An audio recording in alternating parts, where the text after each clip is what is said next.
Thank you guys so much for joining in today. I'm Amanda Miller. I am the Executive Director of the South King Tool Libraries. In 2019, I became the Executive Director of the South King Tool Library and helped finish building this building, the big blue box there, out of recycled shipping containers. We had a vision, we had a mission to get a tool library into the region, and we did it. We built that building. It took way longer than you would think.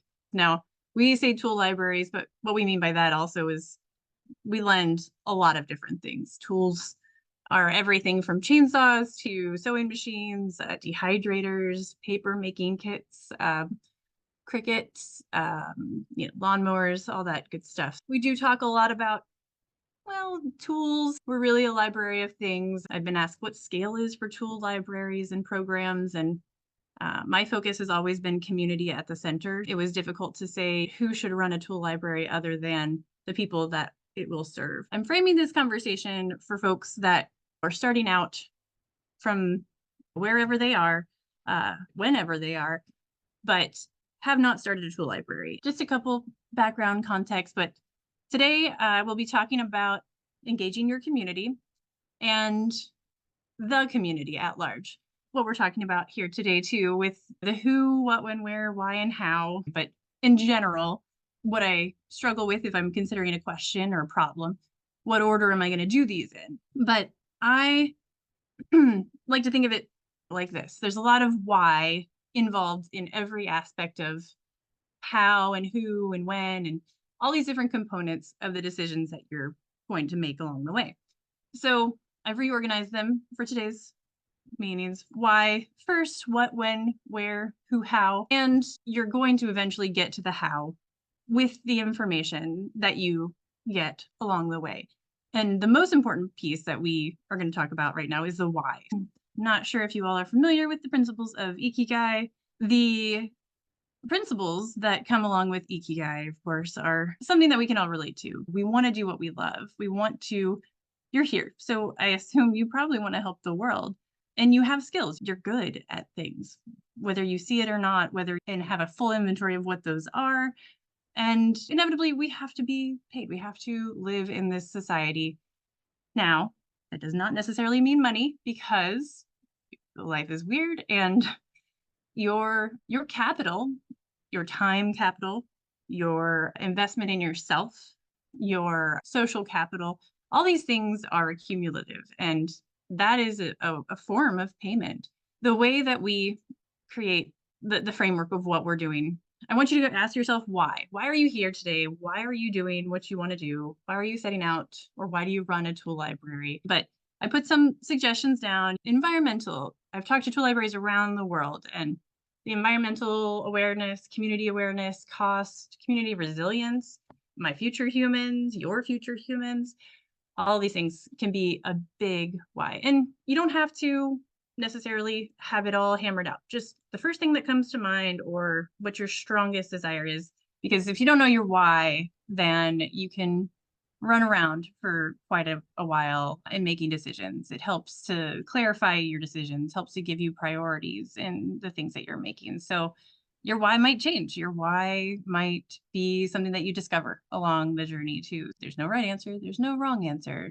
There's even no judgment in what your answer possibly is. The next thing that I wanted to talk about is just the breadth of the different types of tool libraries, the different types of libraries of things that exist in the community, in the world, and those that don't exist. What kinds of things, programs, resources, structures do you have, maybe concrete, maybe established, maybe you see this as a huge need and that is what you're doing. The what's are the next things that you can consider and think about as you're developing your idea. If you have those really concretely already established, or if you're really open, if you're right at the beginning of developing your structure, your organization, then you're going to need to maybe have some flexibility in that. And that can be based on what is the need and what you get feedback is actually the need.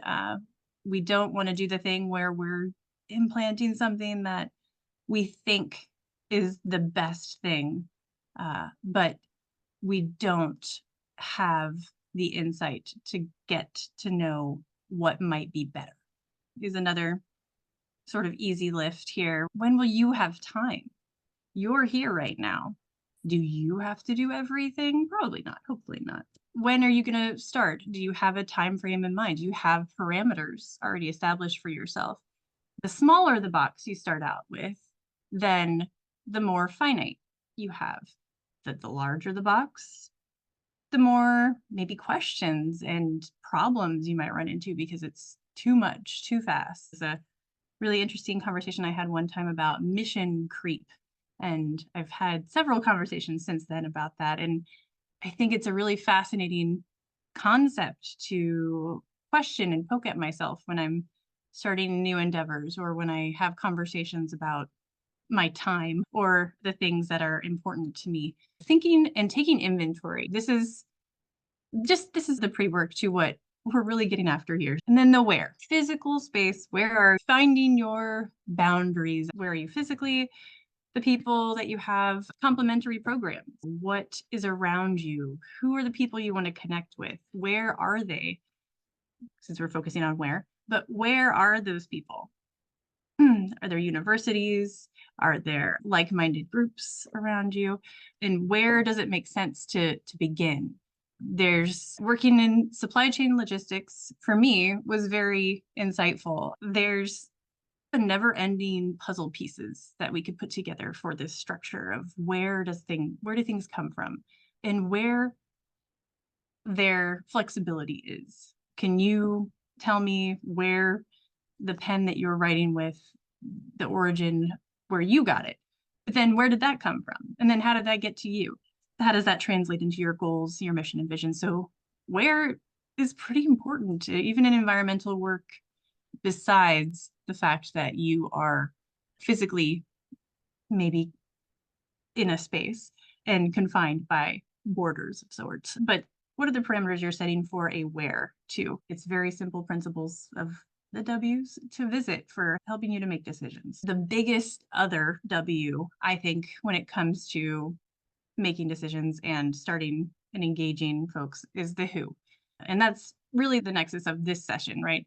We're talking about our community and engagement and how we get folks to engage and seeing who is present, who are your supporters, who are your inspiration, who serves as your neighbors, whether you know them, you've ever spoken to them or not, they're part of your social network. And understanding or getting to know or relating to those different entities can help frame and be a huge proponent to your success or failure and your capacity to adapt.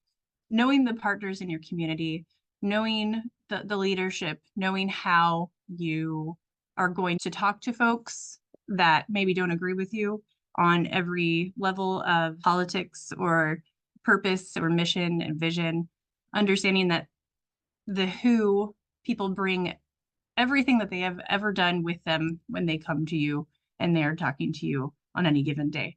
And they might be having a really bad day and they might be going through a lot. How are you going to talk to all of these people? Who are the people that need the things that you are going to bring to your community, bring and serve in your community? And if you don't have this in mind, then there's a huge gap that you will run into. And I'm spending a lot of time very intentionally, slowly talking about this because I want it to really resonate and be something that you value or take and understand. Because whether you are starting a tool library or not, today is a new journey, today is a day, you're going to have to figure out how to talk to all sorts of different people and engage with them. So understanding the who is terribly important. There's also who is missing, who's not at the table, who is not in leadership, who is not reflected in the partners you've established, the supports that you've created. Who are the people that don't have a voice, don't have the representation? I remember the PTA growing up, Parent Teacher Association. When I joined in my kids' school, I was really excited, but also, oh, I'm not that mom. The organization was actually renamed PTSA, Parent Teacher Student Association, because the students understood that they needed to have a seat at the table too. And eventually it got big enough where everyone understood this. But there's so many folks that are missing from our tables, missing from leadership, from the decision making, from a presence that you would inherently have if you just hosted things on the internet. If you just have digital connections with people, then you are going to miss out on the people that maybe don't have that ability or that advantage, or just didn't see the event or couldn't get to it somehow, weren't already in that circle. So understanding and questioning who is missing, who are we not seeing come to our events and come to our programs, who's not participating in conversations, who we feel like we are able to connect with in our community really easily, and who maybe it's a challenge to connect with. Because if you don't understand your shortcomings, if you don't understand the problems that you're going to encounter who's not participating in conversations, then you might not be doing all the work that you could do. The next step is the hows, right? There's websites dedicated just for how to start libraries of things, how to start tool libraries, how to start in your community libraries of things. But I bring to you, you want to take a picture of this, a screenshot, this will be shared with you later, but some of the hows that you want to consider as you are starting out a new even program. How are you going to react to the failures, the funding shortcomings, or sustainability questions, or successes? How do you celebrate those? How are you going to convince people to join you? Elevator speeches and 2-minute videos are terribly popular in our culture right now. But how do you make them impactful? How do you make them meaningful? And how are you going to promote your ideas? What makes your idea so good? Relating to people is another question. There was a great tip from a library friend of mine that said, did you know that with AI, you can convert things to a 4th grade reading level? And thinking about classes and workshops that I'm writing descriptions for, maybe for a grant or for approval with a collaborator, folks that want to understand what the class is about, having it written in very simple language helps to prevent idioms, metaphors, things that they might not understand if English is their second language, or if you're translating it into a different language, what that could be. The intentionality of the hows are terribly important, but deciding what governing principles you have with regard to how you decide to present this information, how you respond to questions as an organization when you grow, that is a big question and problem. With the more people you bring on, the more opportunities you have. And when you try to get people engaged, when you try to find the right people, find the missing link, you have to do that inward work to see what you're missing. The who is also extends into yourself. Who are you to bring this to the community as a steward, as a leader? So having to do the work on yourself and introspectively for folks to relate to it, for you to understand you're the idea person and not the organization structure person. It's a deep conversation to have even on your own. This is a great quote that I harken back to all the time. It was originated with the disability rights movement, but something to just keep in mind when framing decisions and framing your context equitably is really making sure you are not doing a saviorism, doing something that is going to be without the engagement and investment of people. The biggest way to alienate people is to tell them what they need.